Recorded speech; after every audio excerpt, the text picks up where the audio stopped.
Karibu sana. Tuko sehemu ya pili ya somo letu zuri linalosema magonjwa asili yake ni ulimwengu wa roho. Tuko sehemu ya pili ya somo letu linalosema magonjwa asili yake ni ulimwengu wa roho. Na sehemu ya kwanza nilifundisha kwamba magonjwa asili yake ni katika ulimwengu wa roho. Sehemu ya kwanza nilifundisha magonjwa asili yake ni katika ulimwengu wa roho. Tuko sehemu ya pili, aina za magonjwa. Somo la pili, aina za magonjwa, na hapa ndipo sasa tunapoenda kuchambua aina za magonjwa katika ulimwengu wa roho. Aina za magonjwa katika ulimwengu wa roho. Kama ni mara yako ya kwanza kuingia katika chaneli yetu pendwa ya Apostle Katambi, kama ni mara yako ya kwanza, karibu sana. Na wewe ni mara yako ya kwanza kuangalia chaneli yetu, tuna vipindi mbalimbali katika chaneli hii ambavyo vimekwisha kutangulia, unaweza ukaangalia. Lakini pia tuna masomo yajayo. Ili upate vipindi vyetu wakati mwafaka, wakati ujao, unaweza kusubscribe channel hii, ukabonyeza kwenye skrini yako au simu yako au PC yako au iPad yako, ukabonyeza hapo kwenye maneno yaliyoandikwa subscribe. Baada ya kubonyeza maneno yaliyoandikwa subscribe, itakuja kengele, bonyeza. Utakuwa moja kwa moja umejiunga na pamoja nasi, kwa tutakapotuma ujumbe wote utaupokea kwa wakati mwafaka. Lakini pia unaweza ukaweka komenti yako hapo chini. Kwa kuwa nafundisha, weka hisia zako hapo chini kwamba mtumishi, nimekuelewa, apostle, nimekuelewa, nawezaje kuomba kupitia tatizo hili, nawezaje kuomba kupitia changamoto hii. Weka komenti yako hapo chini kistaarabu. Mungu akubariki sana. Na wewe pia ulioguswa kutamani kusapoti vipindi hivi mbalimbali vinavyotumwa, vinavyoachiliwa, unaweza ukachukua namba ya sadaka hapo chini ukatuma sadaka yako, na Mungu akubariki sana. Na pia ukatuma hitaji lako katika hapo kwenye comment, ukaweka hitaji lako. Mungu akubariki sana. Leo tunaenda sehemu ya pili. Sehemu ya kwanza nimefundisha magonjwa asili yake ni katika ulimwengu wa kiroho, lakini leo inagusia sehemu ya pili kuhusu magonjwa. Sehemu ya pili leo nitafundisha aina kuu za magonjwa au misingi mikuu ya magonjwa. Misingi mikuu ya magonjwa. Na siku ya leo nitatofautisha kati ya magonjwa yanayopatikana au yanayotibika kwa madokta, lakini pia kuna magonjwa ambayo hayatibiki kwa madokta. Kwa hiyo kabla sijafundisha, nitafundisha magonjwa yanayopatikana, yanayotibika kwa madokta, lakini kuna magonjwa ambayo madokta hawezi kuyatibu, yanatibika kwenye maombi. Ninaamini, ninakubali utaratibu wa matabibu wetu tulio nao, madokta wetu tulio nao. Ninawaamini, ninakubali kabisa, kazi yao ni nzuri sana, lakini kuna magonjwa hawezi kuyatibu kwa sababu asili yake anakuwa amesukumwa katika ulimwengu wa roho, na wachawi, wakuu wa giza wamekuroga kupitia magonjwa hayo katika ulimwengu wa roho.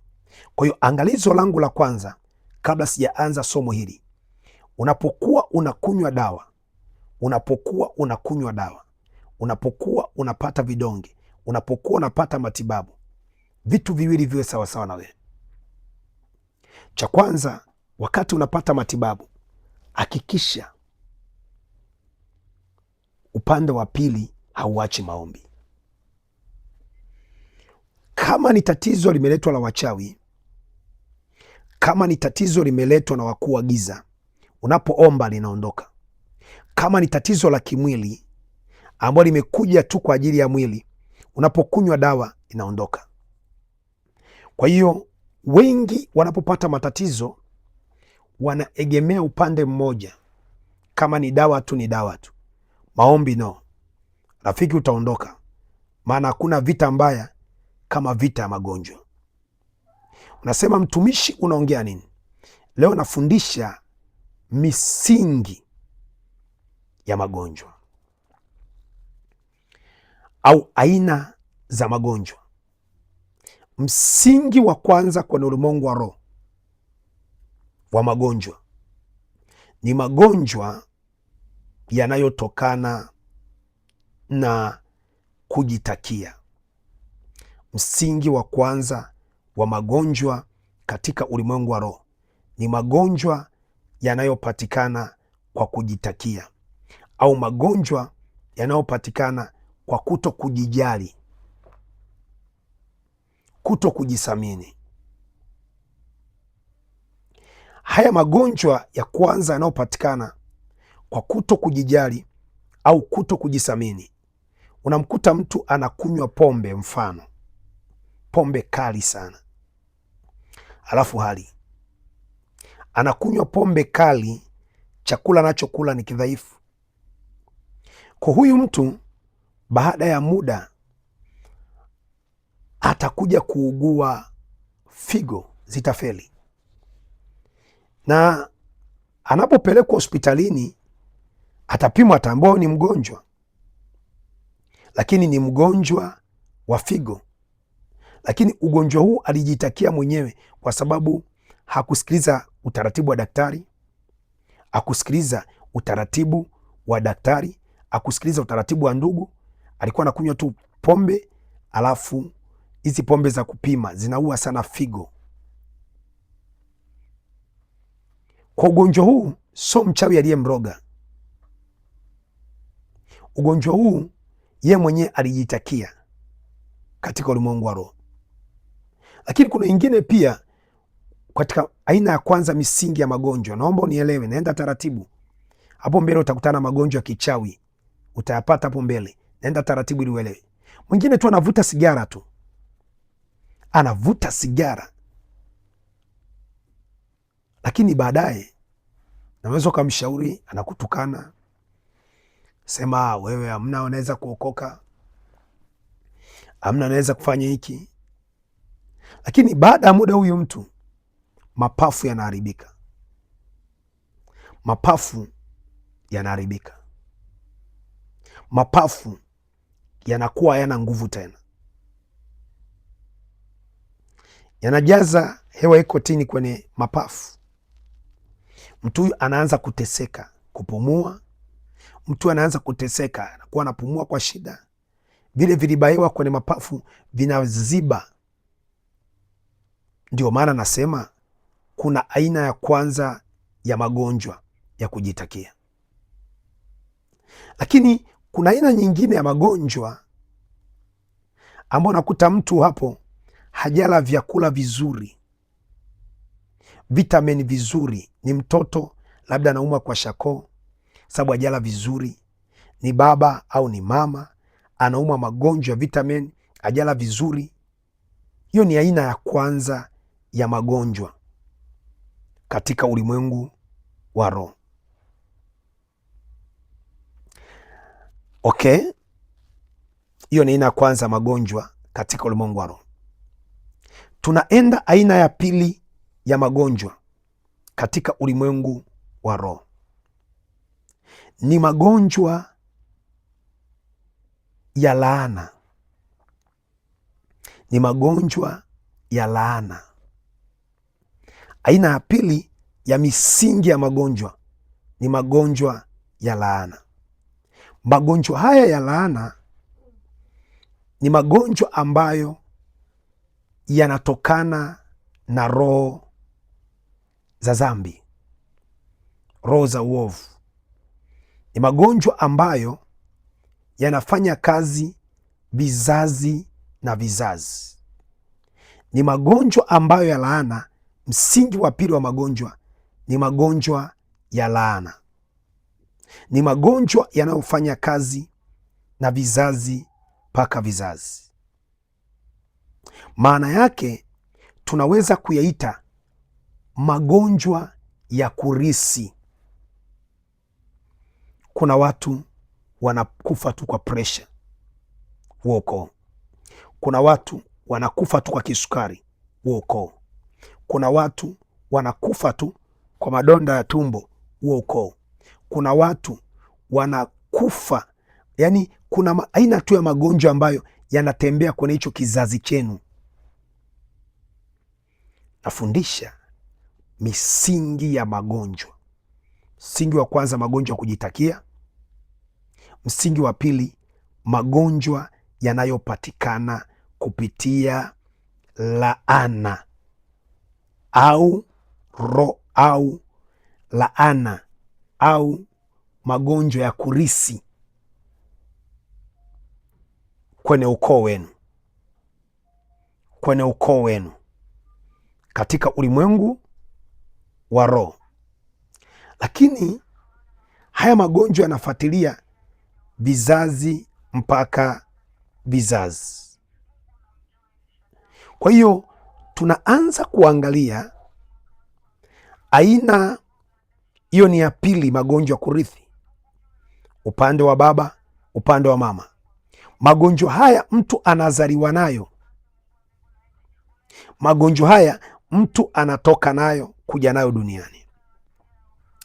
Lakini pia huo ni msingi wa pili wa magonjwa. Msingi wa tatu wa magonjwa ni magonjwa yanayopatikana katika ulimwengu wa roho kwa njia ya uchawi. Katika ulimwengu wa roho kwa njia ya uchawi. Wachawi wanatengeneza magonjwa yote unayoyajua leo, iwe ni kisukari, iwe ni presha, madonda ya tumbo, iwe ni kansa, iwe ni TB. Wachawi wanatengeneza magonjwa. Hilo ni somo ninaenda kulifundisha hapo mbele. Hilo ni somo ambalo naenda kulichambua hapo mbele, na ndio maana nilisema ukiwa umeugua, hakikisha mambo makuu mawili hujayaacha. Usiache kunywa dawa, usiache maombi. Kama ni ugonjwa la kiroho la kichawi umekutumia, unapokunywa dawa alafu huku unaomba, huo ugonjwa hautasimama. Kwa msingi wa tatu wa magonjwa ya kiroho, msingi wa tatu wa magonjwa ya kiroho ni msingi wa tatu. Tunaona msingi wa tatu wa magonjwa ya kiroho ni msingi ambao ni magonjwa ya kichawi. Wanatengeneza kansa, wanatengeneza presha, wanatengeneza kisukari, wanatengeneza aina zote za magonjwa kwenye ulimwengu wa roho. Aina zote za magonjwa wanatengeneza. Ili somo nitafundisha muda sio mrefu, utalielewa katika jina la Yesu aliye hai. Twende aina ya 4 ya misingi ya magonjwa. Aina ya 4 ya misingi ya magonjwa. Aina ya 4 ya misingi ya magonjwa ni magonjwa yanayopatikana kwa njia ya mapepo. Kwa njia ya mapepo, wanatuma mapepo. Pepo anaweza kaja kama kansa. Mchawi inaita jini. Jini linaitwa, baada jini kuitwa, jini likija kwako huwa linaambiwa nenda kawe kama uvimbe, nenda kawe kama kansa, nenda kawe kama TB kifua, nenda kawe vidonda vya tumbo kwake, nenda kawe stroke, nenda kawe kipanda uso, nenda kawe shingo nauma. Ndio maana kuna wakati kuna watu wanapita kwenye magonjwa fulani, lakini ukiingia kwenye maombi unashangaa ule ugonjwa unaondoka kabisa. Ndio maana tunasema kwa Yesu tunaponya, kwa Yesu tunafungua, kwa Yesu tunaponya magonjwa, na hiyo ni dhahiri, hakuna aweze kupinga. Kama unaweza kupinga, shusha comment hapo chini kwamba magonjwa hawezi kuponywa. Siri kubwa ili magonjwa yaweze kuondoka, tafundisha vitu gani vinatakiwa kuwepo. Inawezekana kabisa umegrogwa magonjwa ya kujitakia, una magonjwa, kuna magonjwa ya kichawi, kuna magonjwa ya mapepo, kuna magonjwa ya kurithi ya laana. Katika ulimwengu wa roho. Lakini pia kuna magonjwa ya kuzimu, magonjwa ya kuzimu ambayo haya yanatumwa kupitia ndoto, yanatumwa kwako kupitia ndoto. Msingi wa 5 wa magonjwa ni magonjwa ya kuzimu, yanatumwa kupitia ndoto katika ulimwengu wa roho, yanaachiliwa kupitia ndoto katika ulimwengu wa roho. Unaota unakula chakula, kumbe ni magonjwa unakula. Unaota unalishwa vyakula, kumbe ni presha unakuingizia. Unaota unakula nyama, kumbe ni magonjwa unakuingizia. Katika ulimwengu wa roho, magonjwa yanayotokana katika ulimwengu wa roho kwa kulishwa chakula, magonjwa ya kuzimu. Unasema mtumishi Katambi, unaongea nini? Unasema Apostle Katambi, unaongea nini? Ziko aina nyingi za magonjwa. Nifuatilie katika kipindi kijacho, nitaanza kuchambua magonjwa ya kichawi yakoje, nitaanza kuchambua magonjwa ya mapepo yakoje, nitaanza kuchambua magonjwa ya mizimu yakoje, nitaanza kuchambua magonjwa ya kurithi yakoje. Naomba unifuatilie katika somo lijalo kwenye chaneli hii ya Apostle Katambi, ili upate vipindi vyetu vijavyo, uwe wa kwanza kuvipata. Tuna mbinu moja wapo tu, unaweza ukabonyeza hayo maneno kwenye simu yako au kwenye laptop yako au kwenye PC yako au kwenye chochote unachotumia. Bonyeza neno liloandikwa subscribe, alafu itakuja alama kengele, bonyeza. Utakuwa umejiunga pamoja na sisi kwa kila somo nitakalotuma, na mwisho wa masomo haya tutakuwa na maombi. Mungu akubariki sana. Naomba uweke komenti yako hapo chini kuhusu magonjwa, namna kuombea kuondoa magonjwa, namna kuombea kuondoa mauti, mahusiano ya magonjwa na mauti. Nafundisha hapo chini. Mungu akubariki sana. Weka komenti yako kistaarabu hapo chini. Shalom, shalom. Mungu akubariki sana. Na pia una jambo lako lolote, nifuate private kwenye namba ya simu ifuatayo. Utaiona hapo chini namba ya simu, nipigie. Unahitaji pia nikufundishe kwa njia ya simu, nipigie, nitakufundisha. Unahitaji pia nikufundishe kwa njia ya semina, makongamano semina, pia utatutumia namba ya simu hapo chini. Karibu sana. Siku za mwisho, usimwache Yesu. Endelea kumtumainia Yesu, usiache imani yako. Imani ya Yesu Kristo ilinde, katika jina la Yesu aliye hai. Amen.